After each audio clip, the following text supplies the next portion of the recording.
소개와 의견 부탁드리겠습니다. 네, 안녕하세요. 저 여의도 증권회사에서 지금 10년째 일하고 있는 김용훈이라고 합니다. 저는 그 대통령님 의견과 좀 다르게 저 기업의 일자리 문제가 현재 너무 고용이 고정되어 있다 보니까 청년들에게 기회가 안 온다고 생각하거든요. 현재 기성세대들이 그 일하던 시대와 다르게 저희 세대는 지금 산업이 양극화가 많이 돼 있습니다.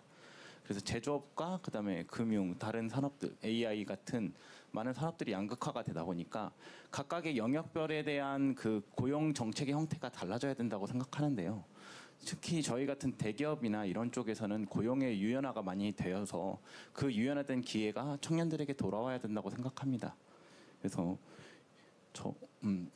이렇게 해서 대기업들에게는 좀 더 유연하게 일자리를 선택할 수 있도록 기업에게 좀 기회를 주시는 게 어떤지 저는 의견을 좀 듣고 싶습니다.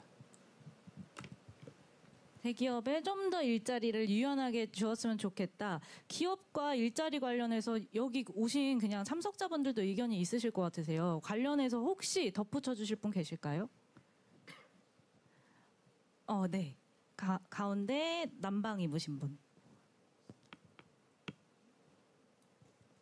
네, 안녕하세요. 저는 이제 지역에서 대기업 팀장으로 일하고 있는 이제 청년 팀장입니다.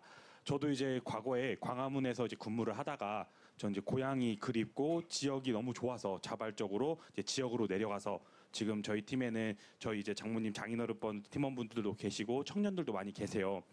근데 제가 이제 관리자가 돼서 지역에서 일을 하면서 느낀 게 뭐냐면은 이제 말씀하셨던 것처럼 대기업들이 많이 뽑아요. 직원들도 많이 뽑고 청년들도 많이 취업시키고 하는데 지역에는 그 인력들이 많이 안 내려오고 있고요. 저희 회사 같은 경우도 제가 9년 전 신입사원 때 저희 이제 그 광역에서 근무하던 직원이 700명 정도 되는데 최근에는 100명 남짓으로 줄었습니다. 그리고 신입사원들도 지역으로 배치를 받는 것도 가뭄에 콩나듯이 한두 명 내려온 그 청년들마저도 수도권으로 다 떠나고 있고 저 역시도 지역에서 지역 기반에서 살고 싶어서 지역으로 내려와서 이렇게 열심히 하고 있는데 인근 광역 지자체랑 이제 통폐합하려고 하고 있고 또 아니면은 수도권으로 발령을 내고 있고 그리고 지역에서 첫 번째 이제 그런 문제가 있어서 창업이나 지역 기업 육성도 좋지만 대기업이 지방의 본부와 지점을 준 이제 대기업들이 계속 청년들을 많이 뽑고 또 일자리를 창출할 수 있도록 정책적인 방향성이 좀 확립됐으면 좋겠고요. 두 번째는 지역에 지금 국책 사업을 많이 시행하고 있습니다. 제가 근무하고 있는 지역에서도 이제 정부에서 몇천억 조 단위 이제 국책 사업을 이제 비에타로 시행하고 있는데 지역에 있는 기업들은 그 기업이 대기업을 위한 국책 사업이라고 생각하는 인식이 강합니다. 물론 대기업이 기술 개발을 하고 R&D를 하고 이 산업을 발전시켜야 하는 건 맞지만 지역에 있는 기업들과 함께 R&D도 하면서 뭔가 기업의 그 노하우를 전수해줘서 지역 기업도 육성하고 그 지역 기업이 커야지 또 청년 일자리 창출이 또 되는 거거든요. 그런 부분에 대해서 정책적으로 정부에서 좀 고려 좀 해주셨으면 좋겠다는 좀 생각이 듭니다. 네, 감사합니다. 지금 대기업 얘기가 나오다가 이제 지역 기업도 같이 성장해야 된다 이런 말씀이신 것 같으세요. 혹시 장관님들 중에 계속 마이크 넘겨드려서 죄송하지만 고용노동부 장관님 혹시 한 번 더 답변 가장 잘 알고 계실 것 같아서 마지막으로 답변 부탁드리겠습니다. 지역과 청년은 같이 맞물려 있고 결국 지역 일자리를 제대로 만들지 못하면 지역 소멸하게 된다고 봅니다. 그리고 청년들은 아까 금방 말씀하셨듯이 자기가 태어난 곳에서 자기 친구들과 또 자기 가족들과 함께 거기서 일자리를 갖고 싶어 합니다. 하지만 지금 흔히 말해서 남방 한계선이 지금 평택까지 내려왔다고 하는데 그 밑으로는 대기업을 유치하기도 어렵고 어려운 기업에서도 청년들이 떠나고 있는데요.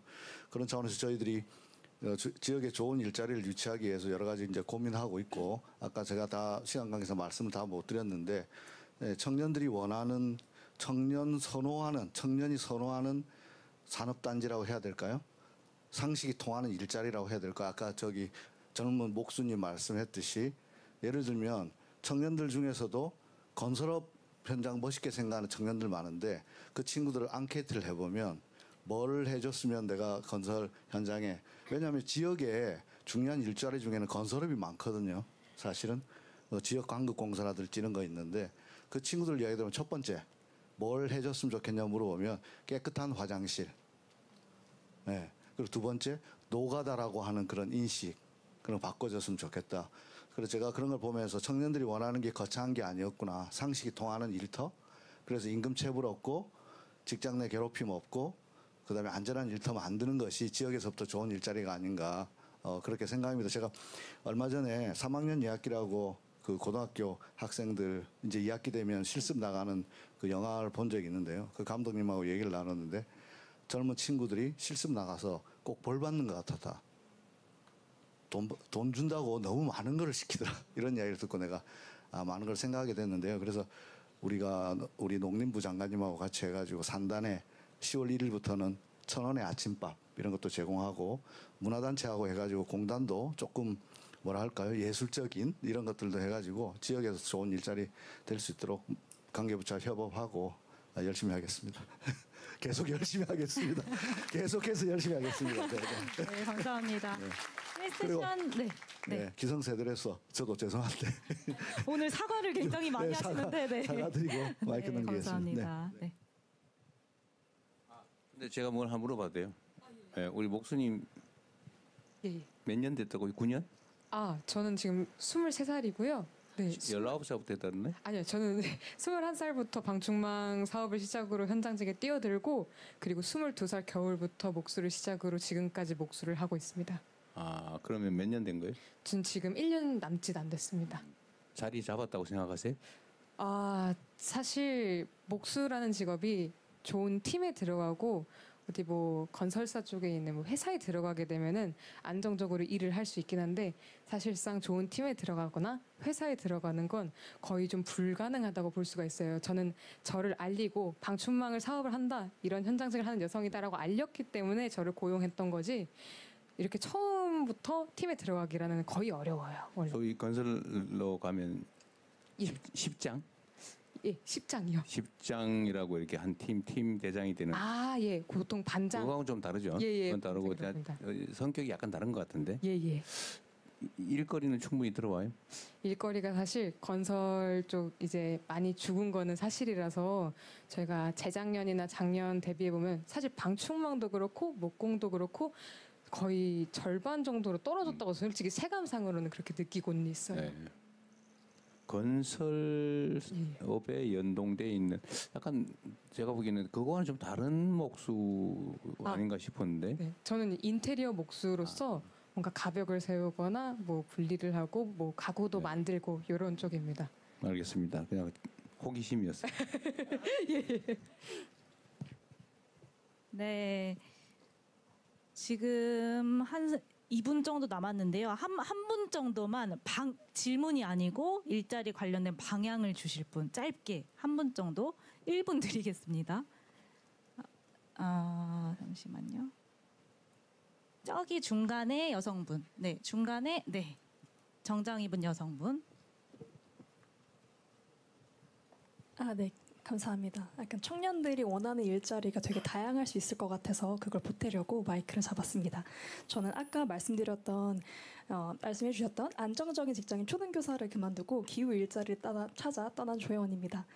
이제 기후 문제에 전념하게 된 건 사실 기후 위기가 미래 세대의 부를 구조적으로 결정하기 때문인데요. 최근에 기상청, 한국은행은 1.5도를 지키지 못했을 때 장기적으로 GDP가 20% 정도 감소한다고 발표한 바 있습니다. 저는 이 기후 위기를 기회로 바꿔주셨으면 하는데요. 제 질문은 그리고 제안은 정부 차원의 친환경 그리고 재생에너지 시장 확대와 일자리 확대 방안을 어떻게 할 수 있을지에 대한 것입니다. 청년 미래 세대가 가장 걱정하는 문제 중에 하나가 기후 위기인데요. WHO에서 공식 인정한 바와 같이 기후 우울, 불안, 나아가 탄소 배출을 걱정하면서 아이를 낳지 않겠다고 결심하는 친구들도 있습니다. 한편 석탄 화력 발전소에 입사를 했다가 탄소 다배출 기업에서 일하는 것에 대한 죄책감으로 이직을 고려하는 청년 친구들도 다수 존재합니다. 지금 청년들은 단순한 직업으로서의 일이 아니라 성취감을 느낄 수 있는 일자리를 원합니다. 전 세계적으로 에너지, 배터리 시장은 가장 큰 성장 동력으로 평가되는데요. 안타깝게도 하나큐셀 같은 태양광 기업이 국내에 철수하고 있고 풍력을 하는 기업도 얼마 없습니다. 전기차, 배터리마저도 국내 투자보다는 미국 공장 건설에 열을 올리고 있는데요. 제가 생각해본 바로는 정부가 강력한 탄소 감축 목표를 설정하면 기업들이 기후 투자를 활성화하고 그에 따라 탄소 가격도 올라갈 수 있다고 생각합니다. 이에 따른 정부 투자가 수반된다면 기후 일자리도 많이 생길 것 같습니다. 이런 내용들을 정책 제안에 조금 넣어들고 싶고요. 또 야외 노동자들 친구들도 많은데 이제 폭염 이런 것들로 배달 노동자, 야외 플랫폼 노동자들이 또 되게 위험을 이제 감수를 하고 어려운 또 노동 환경에 노출되기도 하는데요. 저는 그래서 기후 일자리를 마련해 주십사 그런 것들이 청년들이 원한다라고 말씀드리고 싶습니다. 감사합니다.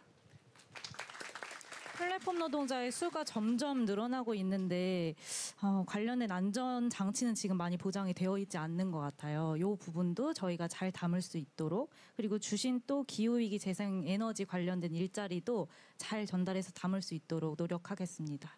네. 이거 잠깐만 제가 하나 의견 삼아 질문을 한번 드려보고 싶네요.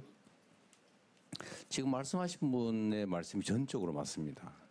그러니까 우리가 재생에너지 사회로 대대적으로 신속하게 전환해 가야 하는데 그리고 저는 거기에 우리의 정말로 엄청난 기회, 일자리를 포함해서 기회가 있다고 생각합니다.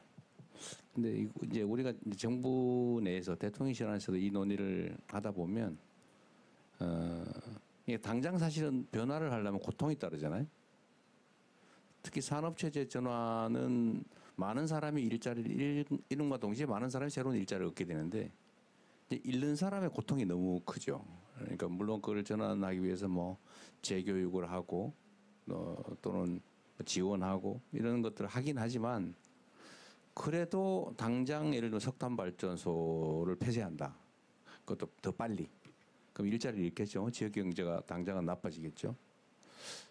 이게 이제 엄청난 정치적인 저항을 불러오죠. 결국 정치라고 하니까 무시할 수도 없는데 결국 이런 필요한 전환을 하기 위해서는 예를 들어 건강한 몸이 되기 위해서는 또는 살을 빼기 위해서는 좀 굶어야 되잖아, 그죠? 먹는 걸 줄이는 게 살 빼는 제일 첩경 아닌가요? 뭐 운동도 열심히 해야 되지만 근데 쉽지 않죠. 근데 이거를 우리 국민들이 과연 감내할 수 있을지가 사실은 우리의 제 최대의 걱정입니다. 더 나은 상황을 위해서 더 작은 고통을 감내해야 되는데 물론 여긴 또 약간 정치적인 요소들도 있어요. 공격이 있죠. 공격과 선동이 있습니다. 정치적 이익을 위해서 더 나은 상황을 위한 작은 고통을 이제 침소봉대하는 거죠. 여러분들 보시기에는 어떠세요? 예를 들면 정말 우리 조금 전에 말씀하신 분 말씀처럼 우리가 재생에너지로 대대적인 전환을 해야 되고 거기 새로운 기회가 분명히 있고 그러나 그 전환 과정에서 단기적으로 많은 사람들이 고통을 겪게 될 텐데 그걸 과연 우리 사회에서 감내할 수 있을지 이거를 정부 정책으로 대대적으로 밀어붙일 때 과연 수용성이 얼마나 될지 여러분들은 좀 어떠세요? 그러니까 한번 견딜 수 있다. 한번 손 한번 들어볼까요? 견딜 수 있다. 한번 견디기 어렵다. 더 많죠. 이게 물론 여기서 상당히 많은 논의를 하고 사실은 긍정적 답이 훨씬 더 많을 걸로 기대되는 상황임에도 불구하고 실제는 그렇지 못하죠. 어쨌든 이 문제도 사실 우리가 함께 풀어야 될 상당히 중요한 문제입니다. 우리가 새로운 변화를 위해서 현재의 고통을 감내할 수 있을 것이냐. 어쨌든 한번 같이 고민해 보죠. 네, 관련해서는 더 많은 고민과 논의를 함께 해나갔으면 좋겠습니다. 저희 시간이 되어서요. 이제 주제 세션 2번으로 넘어가 보려고 하는데요. 지금까지는 청년의 사회 진출 주제로 열띤 토론을 했고 청년이 사회 구성원으로서 당당하게 자리 잡기 위해서 동반자로서 정부는 어떤 역할을 해나가야 할지 많은 생각을 할 수가 있었습니다. 두 번째 세션의 주제는요. 청년의 자립 기반 마련입니다. 청년이 사회에 안정적으로 독립할 수 있는 기틀을 마련하기 위해 여러 방면에서 애쓰는 청년분들이 계십니다. 먼저 청년들이 함께 살아갈 수 있는 주거 환경을 위해 노력하는 김지선 주거복지센터 사회복지사님을 모시겠습니다. 박수로 맞아주십시오. 안녕하세요. 소개받은 김지선입니다. 네. 네, 혹시 시작하기 전에 여기서